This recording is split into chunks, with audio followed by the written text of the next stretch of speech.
Today we dive into how Douyin, or known to some as the Chinese version of TikTok, is reshaping the way ethnic minorities creators in China present and perceive their identities. We unpack how platform algorithms, cultural expressions, and creator strategy intersect to influence what Minzu looks like in Chinese digital space. Stay with us to explore how visibility, identity, and technology collide on one of the world's most powerful apps. And I'm Walter Lee, your host, and today I'm joined by Lei Hao, who wrote a piece called Algorithmic Imaginary in Surveillance Technicity, the renegotiation of Minzu in identity among China's ethnic minority Wang Hongs in Douyin. Hello, Lee. Hello, Walter, and thank you for having me. It's really great pleasure to be here. This paper is asked the question how Douyin's platform's infrastructure, especially its recommendation, moderation, and monetization, doesn't just distribute ethnic identity, ethnic minority visibility, but also it shape what kind of Minzu identity become savable, legible, and sustainable on the platform. Hmm. Put simply, in another word, the algorithm doesn't only decide what people say, it also influences what creators learn to be online.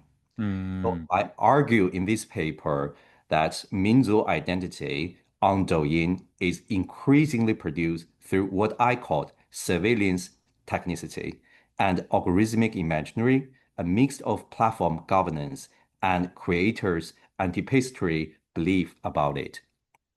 Right, right, exactly. Just for some people who might not know, what does Minju mean in like as in translation? Minzu literally translate in English is ethnic identity. Ah, exactly. Ah, Have okay. Yeah, but has its little bit different interpretation in China. For European, Australian context, ethnic identity, ethnicity may be more come from community level, Hmm. but in China, ethnic identity has been defined from top by the government. So the government in 1950s carried a very large ethnic classification project. Hmm. Through that, they define the official definition for ethnic group. So that is what Minzu come from. Right, right. Okay, so you talked about it a little bit before, but like to what extent does Doyin's algorithmic surveillance technicity shape not only visibility of ethnic minority in Wang Hongs, as we have talked about Wang Hong quite a lot here on the podcast, but also the very boundaries of how these creators can imagine, perform, and negotiate their ethnicity identities online? I would like to say the influence is extensive because Douyin's algorithm system operates less like a neutral channel. It's more like a governance environment. Hmm. So first, at the level of visibility, Douyin structure attention through ranking and recommendation. But the deeper point is that visibility is tied to the broader technical assemblage, like data capture, moderation, content classification, and monetization rule. That is what I mean by civilian technicity, a civilians as infrastructural condition that quietly shape what content is safe, what is scalable, and what become economically viable. Second, the environment doesn't just select among existing identity. It shapes the boundary of identity imagination. Creators learn often through experience, analytic, and audience feedback that certain representation travel well and other are risky or unrewarding. So over the time, they internalize platform constraints as practical common sense. So the negotiation happen before posting. Creators anticipate how the system may read their topic, a symbol or language choice or any historical reference.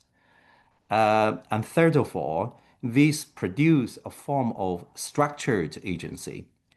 Ethnic minority Wang Hong are not simply constrained.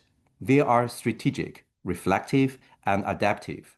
But their strategy emerge within an unequal relationship where the platform logic is opaque and asymmetric.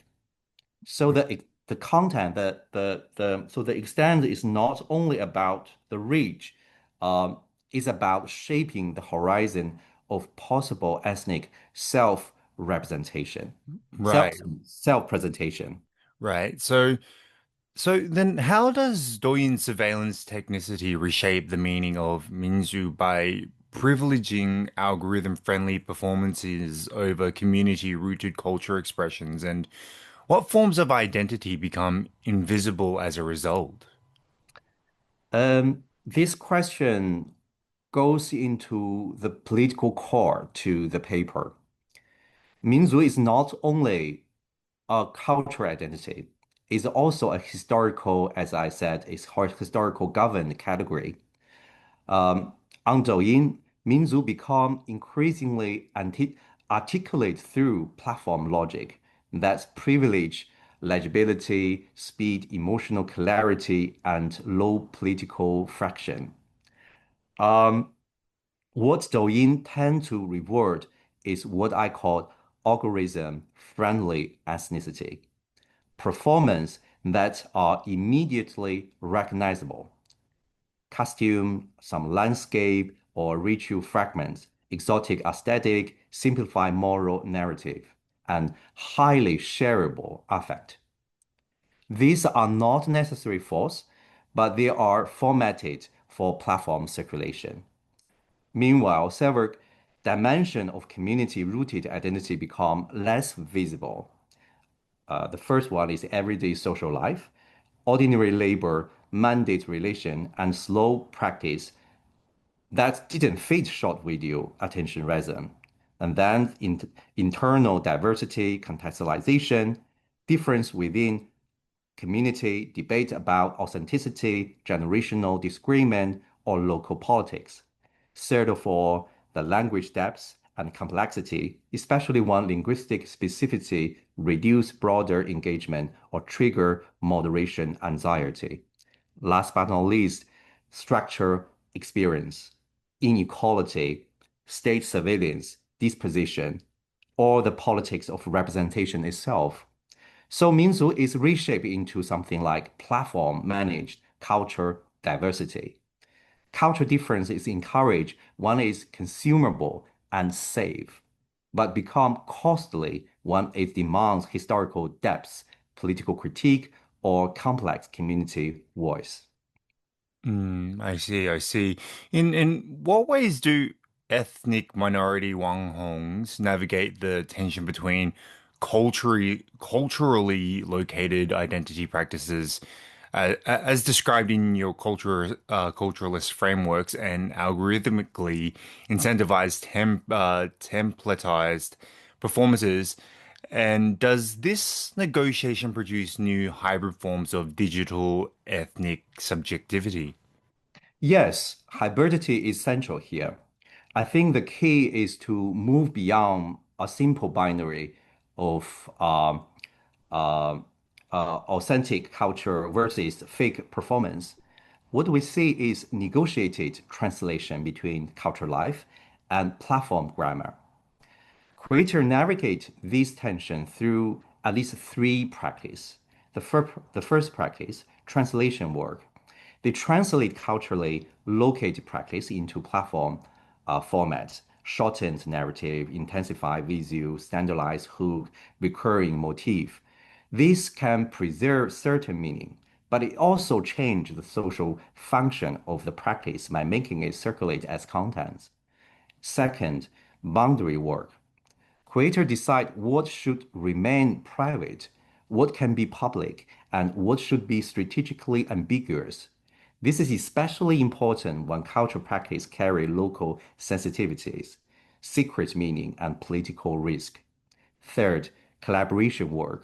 They continually collaborate aesthetic and discourse using platform feedback, view comments, follower growth, informal knowledge about the moderation, so on and so forth. So identity becomes something like a long-term project of maintaining a relationship with the platform. This negotiation produced a hybrid form of digital subjectivity, platform situated ethnicity, if you like, a way of being ethnic online that is simultaneously culturally meaningful and algorithmically legible. Importantly, these hybrid are not simply compromise. They can be creative innovation, but they also reflect a structure pressure that's what we are living in now in this platformized society.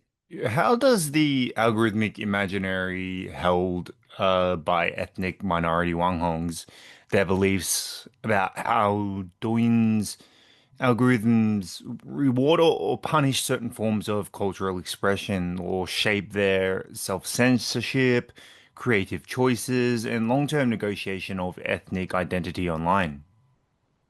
Um, this is the mechanism that links infrastructure to everyday life.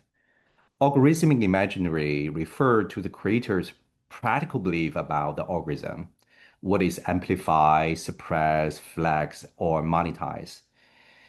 These beliefs do not need to be perfectly accurate to be powerful. They function as a lived theory that shape the creative labor. It influences creators in three major ways. First, self-censorship as risk management. Creator avoids certain historical topic, political framing, or form of grievance, not necessarily because they lack view, but because they anticipate penalty, reduce distribution, um, account warning, or sometimes even content removal. So self-censorship become a rational survival strategy for them. Second, creative alignment and templating. Creator lean prove to proven format that they believe the algorithm recognize familiar tropes, repeated aesthetic, stable posting routine, and content that trigger predictable engagement. These encourage what I call templatized performativity.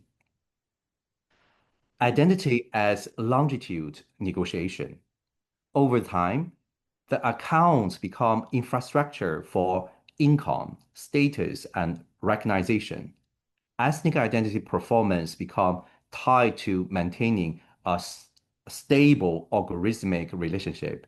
So identity is negotiated not only with audience, but with the platform as quasi-governing actors.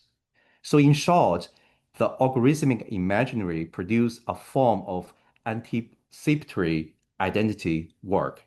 Creator learn to ask not only who am I, but what version of me is platform viable. And I just have one quick last question.